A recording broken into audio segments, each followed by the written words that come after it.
जय हिंद। देखिए, चाइना का एक सर्वेलांस जहाज जो था वो श्रीलंका के हम्बनटोटा बंदरगाह पर डॉक करने वाला था। अभी भारत के प्रेशर से उसको श्रीलंका ने वहां डॉक करने की यानी रुकने की अनुमति नहीं दिया है। अब समझते हैं ये जहाज क्या था और ये क्या करता था।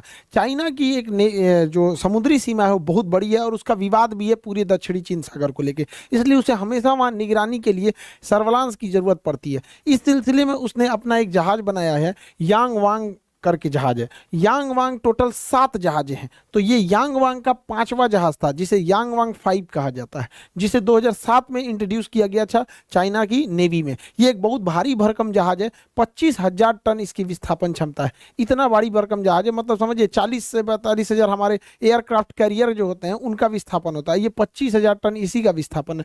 इसको चलाने के लिए 470 क्रू मेंबर की जरूरत होती है और ये लगभग समुद्र में 37 किलोमीटर प्रति घंटा की रफ्तार से जा सकता है।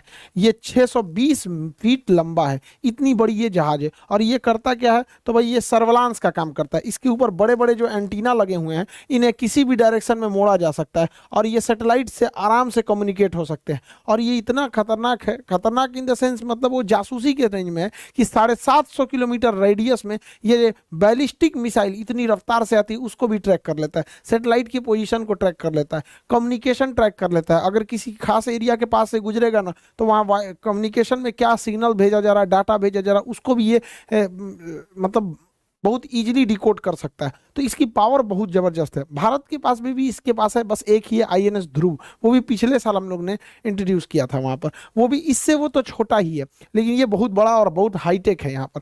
इससे भारत को खतरा ही है इस बात से कि ये चीन से चल दिया जुलाई में और इसने अनुमति मांग दिया था श्रीलंका से कि हम आपके यहाँ आके डॉक करेंगे। और ये इसी बीच यहाँ पे खबर आई थी कि ये 11 अगस्त से 17 अगस्त तक श्रीलंका के सबसे निचला बंदरगाह जो हम्बनटोटा है वहां पे ये डॉक करेगा। और यहाँ पर ये हम्बनटोटा बंदरगाह पर रिफिलिंग करेगा, अपने सामान वगैरह को भरेगा, रेस्ट करेगा और ये 11 से 17 अगस्त तक यहाँ रहेगा। एक्चुअली हम्बनटोटा जो बंदरगाह है वो श्रीलंका का निचला बंदरगाह है और उसे श्रीलंका ने चाइना की कंपनी को लीज पे दे दिया था। तो यहाँ पर चाइना का डोमिनेंस थोड़ा बढ़ गया, लेकिन ये श्रीलंका भारत से काफ़ी करीब होने की वजह से दोनों साइड से ये भारत के लिए खतरा हो गया। क्योंकि भारत के साउथ में ये वाला एरिया अगर आप ध्यान से देखेंगे ना तो यहाँ बहुत बहुत इंपॉर्टेंट चीज़ है जिससे कि भारत को इससे खतरा महसूस होने लगा था। आप देखिए ये श्रीलंका है यहाँ पर और श्रीलंका से यहाँ जस्ट थोड़ी सी दूरी पे अगर हम देखेंगे तो यहाँ कुडानकुल्लम परमाणु रिएक्टर है और यहाँ कलपक्कम परमाणु रिएक्टर है। तो हमारे दो दो परमाणु रिएक्टर के पास आकर कोई इतना भारी भरकम जासूसी जहाज, वो भी 1 हफ्ते तक रहे, जिसका इतनी भयानक मतलब क्षमता है, फ्रीक्वेंसी किसी भी को ट्रैक कर सकता है, इसलिए ये भारत के परमाणु रिएक्टर्स के लिए खतरे थे। क्योंकि एंटीना को किधर भी मोड़ा जा सकता है और जमीन पर इसका रेंज बहुत दूर तक का इसका रेंज आ जाता था। तो इसके रेंज में ये आराम से यहाँ से इन पर रेकी की जा सकती थी और एक खुफिया जानकारी चाइना को मिल जाता। इसके अलावा अगर देखिएगा तो यहाँ पर ये सैटेलाइट से टच में रहता है और सैटेलाइट से टच में रहने के बाद जब इन दोनों को पैरेलली यूज किया जाता है ना, बहुत खुफिया जानकारी को ये लोग जुटा लेते हैं। सैटेलाइट किसी एक एरिया को जाके वो वर्टिकल देखता है, इस तरह से ऊपर से देखता है, और ये साइड से अगर देख लेगा तो डाटा काफी क्लियर हो जाएगा। नीचे हमारे 6 बड़े बंदरगाह थे यहाँ पर, आप देखेंगे यहाँ से मंगलौर है, कोची है, यहाँ पे एन्नौर बंदरगाह है, चेन्नई बंदरगाह है, विशाखापट्टनम बंदरगाह, ये सब इसके रेंज में आ जाते थे। और बंदरगाह जो होते हैं बहुत बड़े होते हैं, इसमें अलग अलग टर्मिनल होता है। ऐसा नहीं कि जहाज ले आके लगा दिए, जैसे देखिए यहाँ पे कुछ जहाज खड़े हैं, ये अलग टर्मिनल है, ये एक अलग टर्मिनल है, यहाँ लगाएंगे तो एक अलग टर्मिनल हो जाता है, यहाँ अलग टर्मिनल है, उस तरह से देखेंगे तो यहाँ अलग टर्मिनल है। तो बंदरगाह के पास जहाज ला देना बड़ी बात नहीं होती, जहाज तो बस यहीं तक ला सकते हैं पानी वाली जहाज का। उसके बाद उस बंदरगाह जो होता है वहां के कैप्टन अब उस पर चढ़ते हैं ताकि वो किस टर्मिनल पे ले जाना है लगा सके। तो ये छोटी छोटी जानकारियों को भी वो इकट्ठा कर सकता था कि किस तरह से कम्युनिकेशन करते हैं, क्या कोड होता है, कितना यहाँ पर फ्यूल कैपेसिटी है, क्या चीज़ है, मतलब टोटल ये अगर आपका डाटा ही लीक हो जाएगा तो पता ही चल ही जाता है यहाँ पर। और बंदरगाह काफ़ी सिक्योर, देखिए बंदरगाहों के पास अंदर जाना काफ़ी मुश्किल होता है, यहाँ पे इतने छोटे एरिया में ये जहाज़ों को डॉक किया गया है। तो इससे हमारी बंदरगाहों की भी सुरक्षा पर सवाल उठ सकते थे। साथ में श्रीलंका के यहाँ होने की वजह से हम लोग का जो सैटेलाइट छोड़ते हैं, चाहे वो विक्रम साराभाई जो और सतीश धवन प्रक्षेपण केंद्र, मेनली जो श्रीहरिकोटा के पास सतीश धवन प्रक्षेपण केंद्र है, यहाँ से हम लोग अपने सैटेलाइट को लॉन्च करते हैं। PSLV हो या GSLV है, ये एकदम सेंसिटिव डाटा होता है, और यहाँ से अगर वो लोग ट्रैक कर लेते हैं तो बहुत दिक्कत होगा। जैसे मान के चलिए कि अगर वो श्रीलंका आ गया यहाँ पर, और यहाँ से हमारे PSLV GSLV की कुछ खास कम्युनिकेशन को उसने ट्रैक कर लिया, तो अगर हमको पहले से किसी की फ्रीक्वेंसी या कुछ चीज़ों को पता रहता है तो हम लोग युद्ध के समय उसमें साइबर अटैक भी कर सकते हैं। तो युद्ध की स्थिति में अगर ये साइबर अटैक करके इसके पाथ वगैरह को डिस्टर्ब कर सके तो एक बहुत करोड़ों का घाटा लग सकता है। इसलिए हम लोग को इतनी ज़्यादा चिंता थी। ये पास में आने की वजह से एक और चिंता बढ़ जाती है। श्रीलंका के पास ही केरल है, और केरल में हमारे एयरफोर्स का साउथ कमांड का मुख्यालय है तिरुवनंतपुरम में, एयर वायुसेना का दक्षिणी कमांड का मुख्यालय तिरुवनंतपुरम में, वो भी इसी के पास आ जाता है। और साथ में नौसेना का दक्षिणी कमान कोची, वो भी इसी के दायरे में आ जाता था। इस वजह से भारत की चिंताएं इतनी ज़्यादा थी कि अगर ये पास आके इतने लंबे समय तक रुक जाता है तो भारत के लिए ये सच में चिंता का विषय है। भारत ने इसका विरोध भी दर्ज कराया था श्रीलंका के सामने। तो श्रीलंका ने पहले कहा था कि ठीक है, इस जहाज को हम रुकने देंगे, इसके रडार बंद रहेंगे। तो श्रीलंका के पास ऐसा कोई टेक्नोलॉजी नहीं है जिससे पता चल सके कि इसके रडार चालू है या बंद है, और ये चालू कर ही लेगा तो मना थोड़ी कर सकते हैं, क्योंकि वो बंदरगाह को श्रीलंका के बंदरगाह को चाइना ने ही डेवलप किया था। श्रीलंका की मजबूरी क्या है कि श्रीलंका के ऊपर चाइना का $7 बिलियन का कर्जा है। ये एक बहुत बड़ा मात्रा में कर्जा हो जाता है। दूसरा, श्रीलंका अगर भारत के फेवर में जाता है तो हो सकता है कि चाइना उस पर लोन रिकवरी का प्रेशर बढ़ा दे। साथ में श्रीलंका को बचाने के लिए बेल आउट पैकेज की जरूरत है जो IMF देगा, और IMF में चीन का भी एक अच्छा खासा दबदबा है।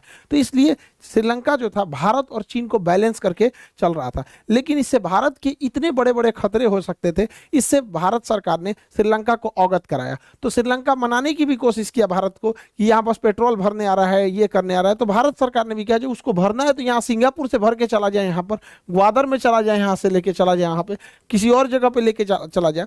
तो इससे भारत ने श्रीलंका पे दबाव बनाया, और श्रीलंका पर यह दबाव काम भी आया। भारत के दबाव में श्रीलंका ने मना कर दिया कि आप हमारे यहाँ डॉक नहीं कर सकते, हमको ये नहीं करना है, क्योंकि अभी विकट परिस्थिति में श्रीलंका की भारत ने बहुत ज्यादा मदद किया था। इससे भारत को लिए ये एक अच्छी खबर है, क्योंकि वहां पे भारत के दबाव में आकर अभी जो चाइना पूरी दुनिया का ध्यान इधर खींचे हुए है, वो सोच रहा था कि छोटे मोटे मैटर में भारत को उलझा देंगे और बाकी इधर निपटेंगे। तो भारत भी इधर दबाव बना दिया, अब वापस जा रहे हैं। इससे विश्व लेवल पर भारत का दबदबा बढ़ा है, और चाइना का मनोबल तो कहीं ना कहीं नीचे गिरेगा ही कि जिस देश का बंदरगाह आप अपने पैसा से बनाए, जिस देश के बंदरगाह का 99 साल के लिए लीज आपके पास है, फिलहाल अभी उसे 40 साल के लिए किया गया है, तो वो लीज आप ही के पास है। श्रीलंका की सरकार ने परमिशन भी दे दिया था, आपका जहाज चल भी दिया था यहाँ से, और यहाँ रिफ्यूलिंग के लिए उसके सामान भी रख दिए गए थे, और भारत के एक बार कहने से उसने सारा वापस कर दिया। तो एक तो ये प्रेशर श्रीलंका ने हमारे फेवर में श्रीलंका ने ये डिसीजन को लिया है।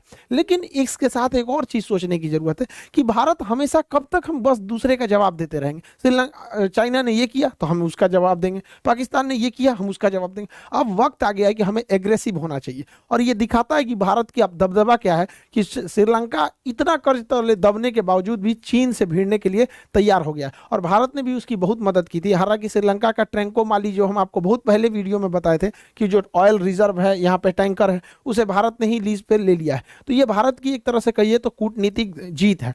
तो इसी तरह भारत सरकार को भी अब आप अपनी जितने भी रडार हैं उसको इस साइड में एक्टिवेट कर देना चाहिए। ऐसे ही हम लोग के पास भी जहाज है INS ध्रुव, उसका हम बहुत पहले आपको वीडियो बना दिए, उसे भी मलक्का के साइड में भेज देना चाहिए। और हम शुरू से कह रहे हैं कि जब तक इधर दुश्मन को शांत तो कभी नहीं छोड़ना चाहिए। उसे लद्दाख के क्षेत्र में, उत्तराखंड में, सिक्किम में, अरुणाचल प्रदेश में यहाँ हैवी मात्रा में हमें युद्ध अभ्यास करना चाहिए। एयरफोर्स को भी करना चाहिए, नेवी को पूरा करना चाहिए, नेवी को चलाने चाहिए यहाँ पे दबाव बनाने के लिए। सोच पाकिस्तान शांत रहेगा ना तो उसको मनोबल नहीं बढ़ाएगा, ना तो ये सोच रहा है बीचों में कूदने लगेगा, बेगाने की शादी में अब्दुल्ला दीवाना यहाँ पर ये चौपट करके रख देगा।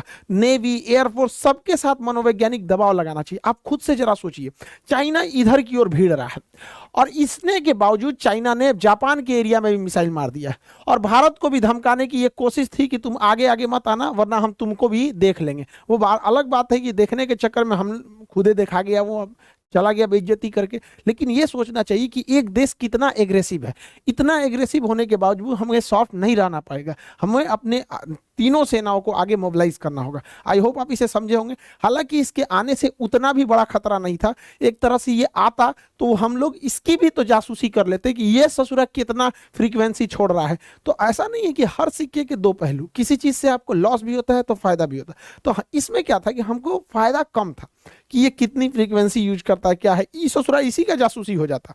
हमारा इसरो इतना से तगड़ा है वहां पे, हमारे यहाँ पे भी एक से एक मतलब रडार जैमिंग सिस्टम है। तो ये, लेकिन हाँ ये था कि हमारी अगर 10% फायदा होता तो 90% लॉस हो जाता, और ये हमारी एक तरह का मनोवैज्ञानिक जीत है। आई होप आप इसे समझे होंगे। मिलेंगे नेक्स्ट क्लास में।